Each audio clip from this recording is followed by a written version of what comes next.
Putin was very clear in his messages, in his statements, that he directs this war, that he directs this massacre in Ukraine.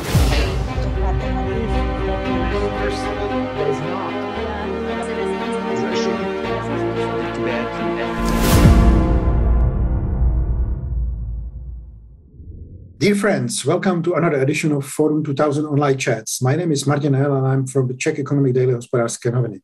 Today we have with us Svitlana Zalishchuk, Foreign Policy Advisor to the Deputy Prime Minister of Ukraine on European integration and advisor to the CEO of Naftogaz Group, former MP and former journalist. Welcome, Svitlana. Thank you for having me.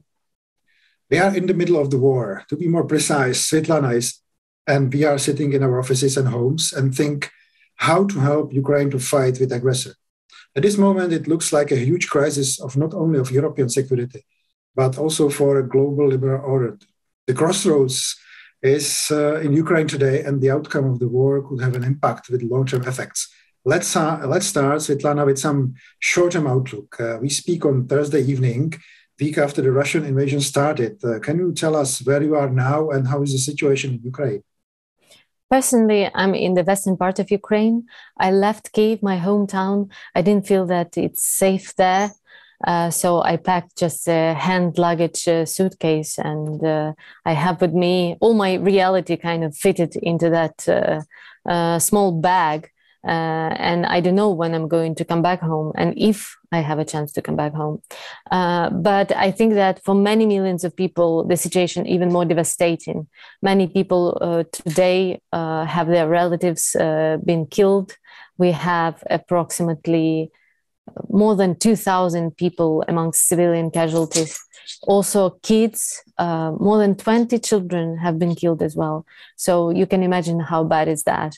We have more than 1 million people already left the country as refugee because those that are vulnerable with grandparents, with children, elderly people, they're trying to protect their families, understandably so. So it's also very difficult for them.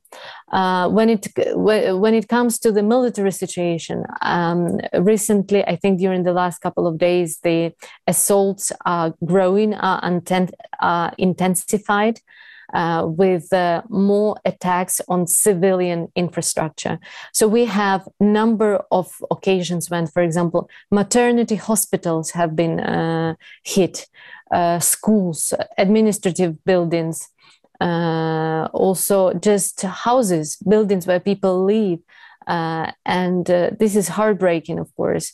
Also, just in general, central squares, parks, everything that we loved so much, now being ruined under the strong missile attacks across the country. I'm not talking just about Kyiv, but under the strong attack, four main cities. It's Kherson, Mariupol, Odessa, Kharkiv, Kyiv, these are the cities that suffer the most, but also small towns also that you don't hear in media, but some of them like Volnovakha, for example, are bombarded to the ground, basically. People are in real humanitarian disaster there without water and light already for 7 days sitting in their cellars.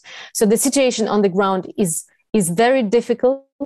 And today, after some reports from UK, US intelligence, and after conversation between President Macron and Mr. Putin, French president said that he expects even worse to come. So I share this analysis that it will even deteriorate. So what Ukraine or Ukrainians expect from Europe now, from us in the Central Europe as well? Well, I think that you said it in the very beginning. You said something that resonates with me very much. You said that it's a blow not only on Ukraine, but on Europe.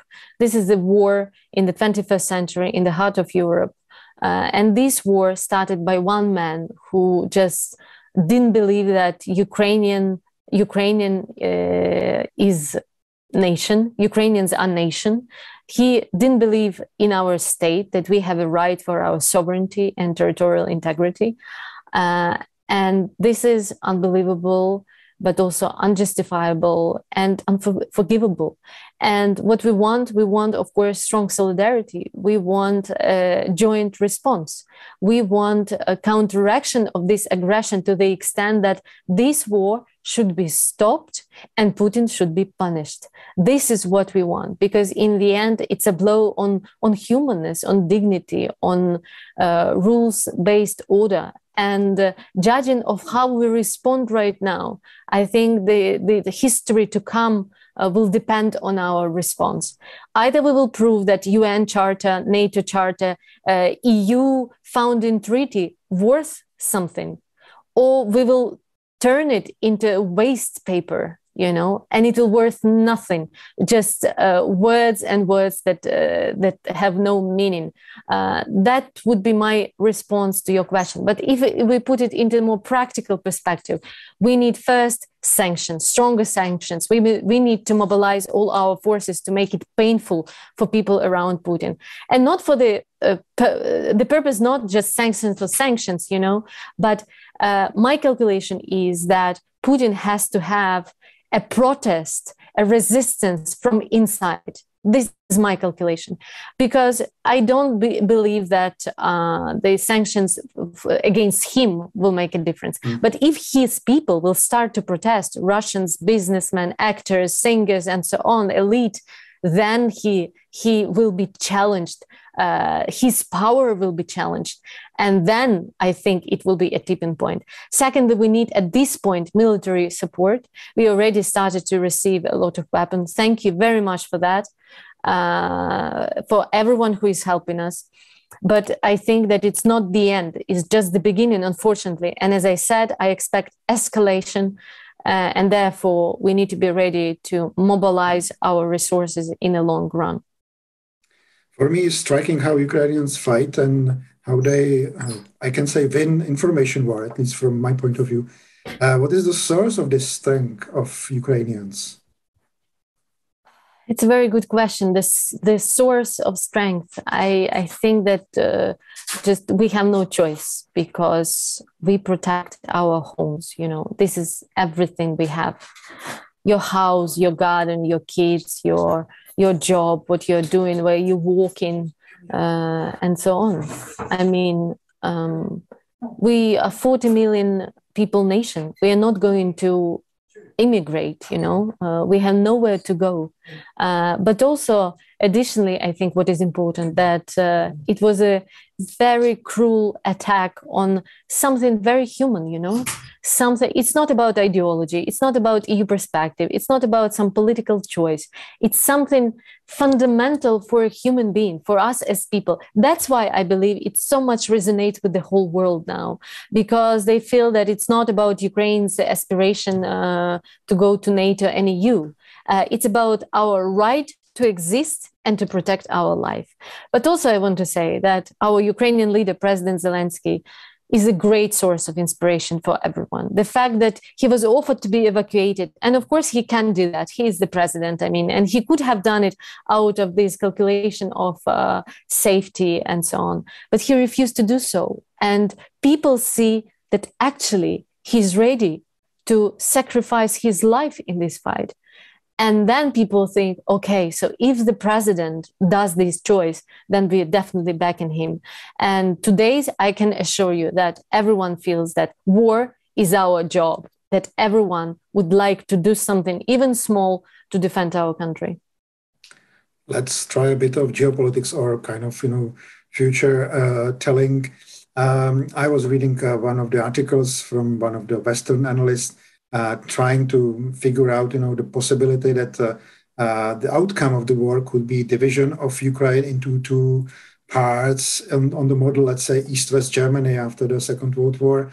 Do you think that this solution would be acceptable for a Russian government or Mr. Putin personally? Well, first of all, this solution is not a solution. And this scenario is just simply impossible. Why? I'll tell you. I think there were some skepticism about southern and eastern part of Ukraine of how they will behave in this conflict, in this crisis, because you know that in the south, in the east, there are a lot of people who are speaking Russian language. But it turned out that it's not about language, actually. It's about your choice. What country do you want to live? And people chose democracy and rule of law. They don't want to live in a dictatorial camp like Putin is imposing on his country and wants to impose on our country. People already enjoyed their freedoms, free and fair elections, justice, and so on. We are building our institutions. We are making mistakes. Maybe it's too slow, but we are definitely on this path. That's why today Kherson, Kharkiv, Odessa, Dnieper, Zaporizhia, all these cities in the south and in the east are part of this resistance. And moreover, they are fighting in the way that they show the example to the rest, to the western part of Ukraine. So what I'm saying that people in these towns and in these cities will just not agree for that.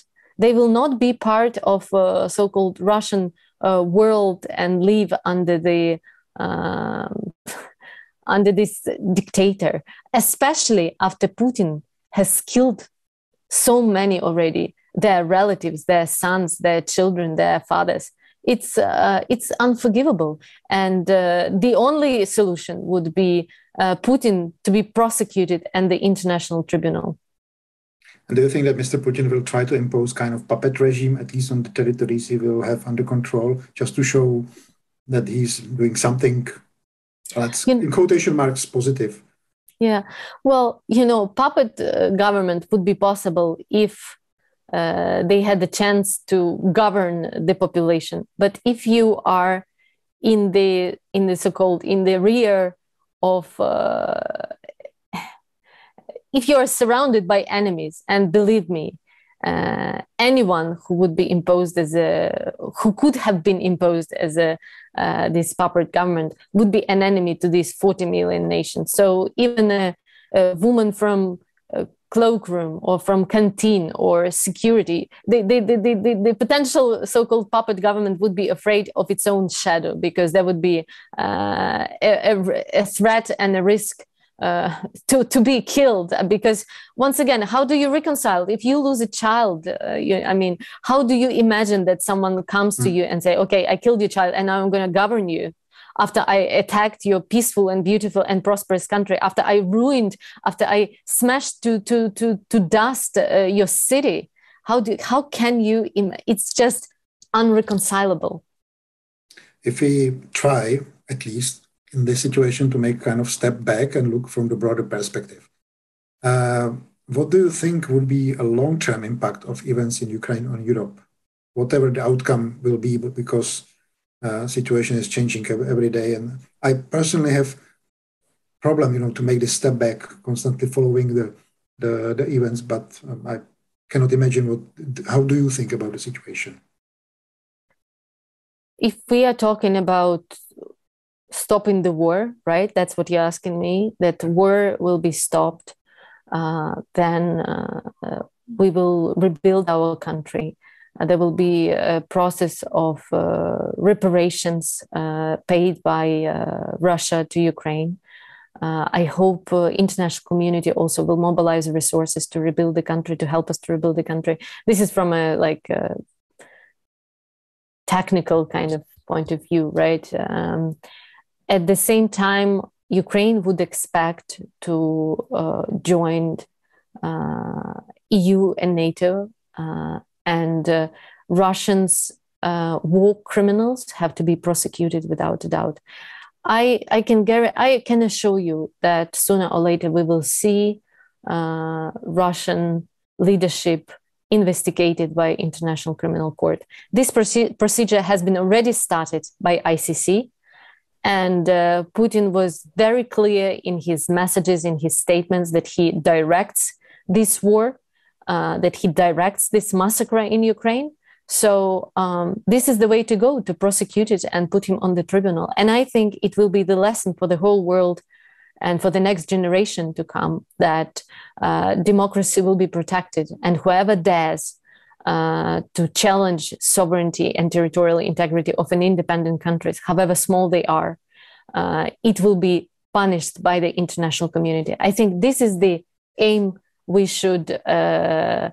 This is the purpose we should aim at. Thank you, Svitlana. It was Svitlana Zalishchuk, Foreign Policy Advisor to the Deputy Prime Minister of Ukraine and a former MP and former journalist. I'm Martin Ehl from Czech Economy Daily, and it was a Forum 2000 online chat. Thank you. Thank you so much for having me.